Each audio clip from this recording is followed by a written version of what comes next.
What's going on, everyone? So the Minnesota Timberwolves are an absolute dumpster fire right now. I mean, Anthony Edwards is calling out his team. They can't beat anybody. Like they're not just like losing to the good teams; they're losing to, like the bad teams too, right? Like they're losing to like Portland has beaten them, I think, twice already, right? Like you look at this team and they are just complete disarray. There's just no chemistry, no cohesiveness. Guys just aren't playing to the level in which that you were hopeful that they were playing. But here's the thing: this was foreseen. Like, this wasn't something that is that far-fetched, right? I talked about it, made videos about it. What were the teams that I talked about? I said Minnesota, I said Sacramento, right? I said Dallas. All would struggle this season. All would be worse than they were last year because of the moves that they made, right? Like, why, if you're the Timberwolves, would you trade Karl Anthony Towns, and then especially for a Julius Randle and a Dante DiVincenzo, who he's been inconsistent in and out of the lineup, right? And I understand their logic was, we want future flexibility. We have to choose between the stars. You have Anthony Edwards. You didn't have to do that right now. You were just in the conference finals. You're in a great position, right? Like, why? You're still a second apron team, right? So it's like nothing changed. You just got worse, right? Why not wait for the right move? Why did you have to do it now? Coming off of a conference finals, when you're still a second apron team, you're still in the position, you probably could have traded Karl Anthony Towns at the trade deadline if you wanted to, right? Like, you don't think teams would have been lined up to it? You might have been able to get even a better deal, right? Like, you might have even gotten more because you might have had a team that was close. Maybe a team like the Warriors or the Thunder or something like that. Maybe they come and give you everything you need. It's just, I don't understand the logic for the Minnesota Timberwolves, something we talked about.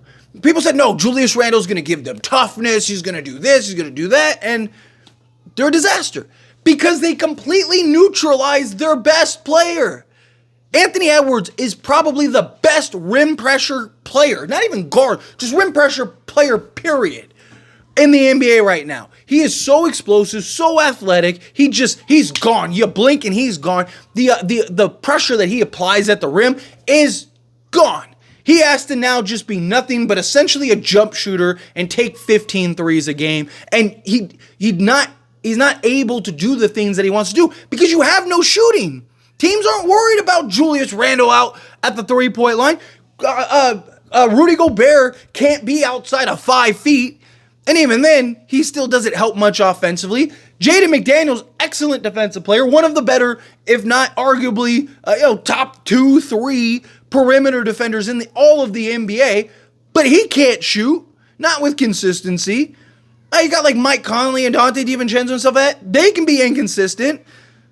So you have a bunch of guys that can't shoot, and you have a guy that is probably the best at just getting to the rim, getting into the lane, and think of all the kickouts, all the shooting. Like, Karl Anthony Towns helped so much of that.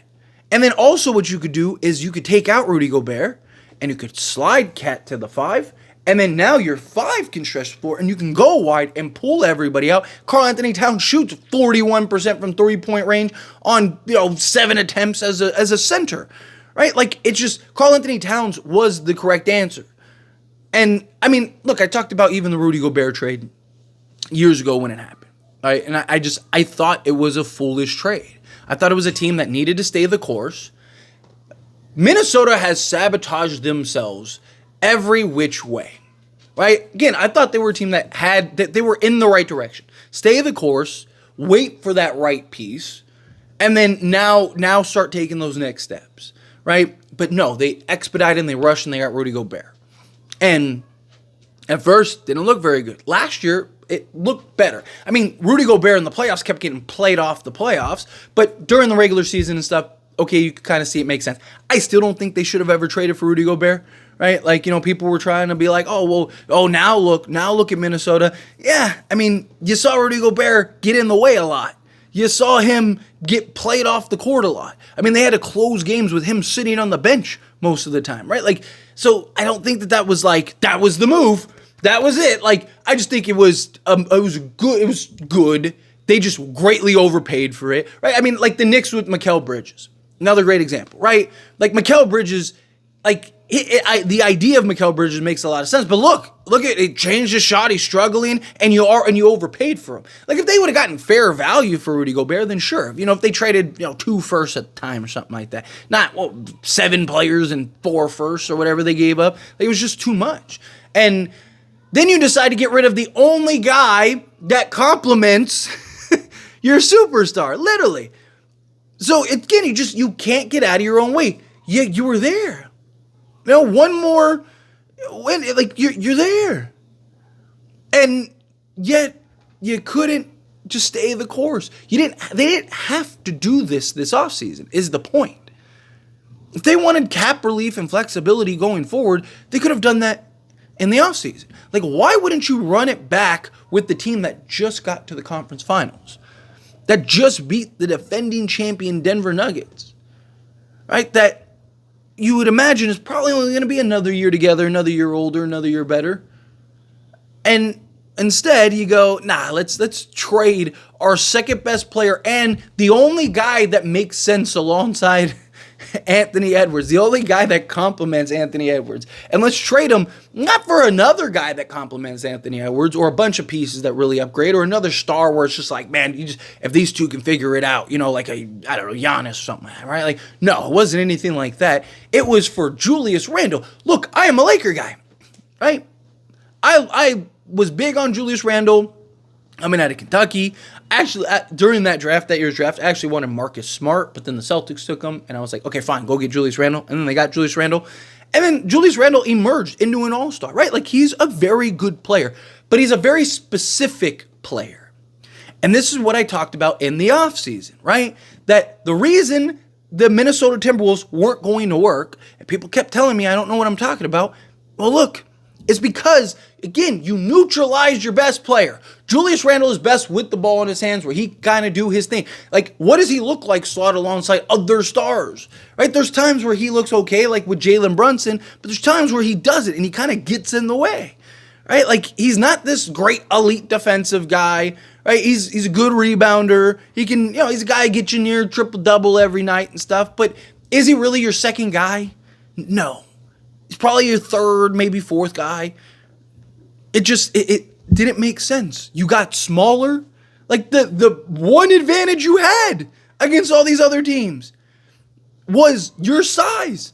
You could no team could match you, at least to the level in which you could go. Right? Teams can go 2 bigs, right? But using the Lakers as an example, like Jackson Hayes and Anthony Davis are not Karl Anthony Towns and Rudy Gobert, right? Anthony Davis is the best out of all of them, but Jackson Hayes is worse than both, right? Like, you're just not matching up, right? Like, so again, like, you look at all these teams, it's just like that's your advantage, especially in the Western Conference. You had the 2 guys that were best at defending Jokic. Karl Anthony Towns actually defended Jokic better than Rudy Gobert in those playoffs. You traded your defense, your floor spacing. You traded, your second guy. For what? To be terrible. And, oh yeah, your second apron team. Oh yeah, and you're stuck. Like, what's the point? What was the idea? What was the vision? At this point, you got to trade. In my opinion, I think you got to trade Julius Randle. Or if you're Minnesota, do you just let him fall off the books and restart?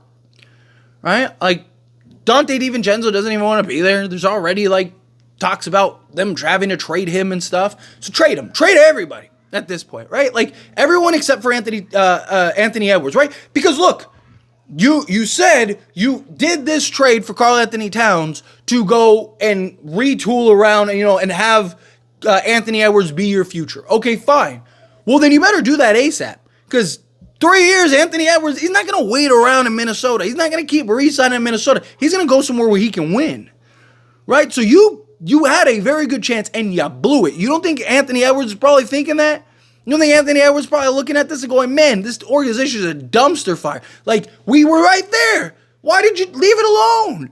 And no, you decided, and then you try to use it, put it on me. Like, we're trying to make it so Anthony Edwards is our future. Like, the future is now. What do you mean the future? We were just in the conference finals, right? This is our future. Me and Karl Anthony Towns, we were just in the NBA conference finals, right? Like, why would you tear that down? It made zero sense. And now, it's like at this point, like the problem is you're probably never going to be able to trade Rudy Gobert. Like, who's taking Rudy, right? Like, but if you could, I would sell Rudy Gobert to the highest bidder. I would sell Julius Randle to the highest bidder, Dante DiVincenzo. If you can get something for Mike Conley, Jaden McDaniels, I wouldn't mind keeping. Just because defensively he's really good. But I mean, if you could get a legit two-way guy, right? Like, I think you at least explore and see what it is, right? Like, let Rob Dillingham play 40 minutes. Anthony Edwards, and just, hope you'll win more games than you have been, right? Like, I don't know, like, you're stuck, you're cooked. Just, what a poor decision, seriously. But anyway, as always, this is a discussion, and I pass the question on to you. Let me know your thoughts and opinions down in the comments below. What do you think? How do you feel? What are your thoughts? What do you make of the Minnesota Timberwolves? Did you see this coming? Did you not see this coming? Are you disappointed? However you feel, whatever your thoughts are, I'd love to hear it. So let me know down in the comments below. That being said, if you haven't liked this video, hit that like button. Helps me a lot. So we enjoy these types of videos, and I truly appreciate it. Not subscribe channel, hit that subscribe button. Turn on the bell notifications. Appreciate y'all. See you in the next one. Thank you.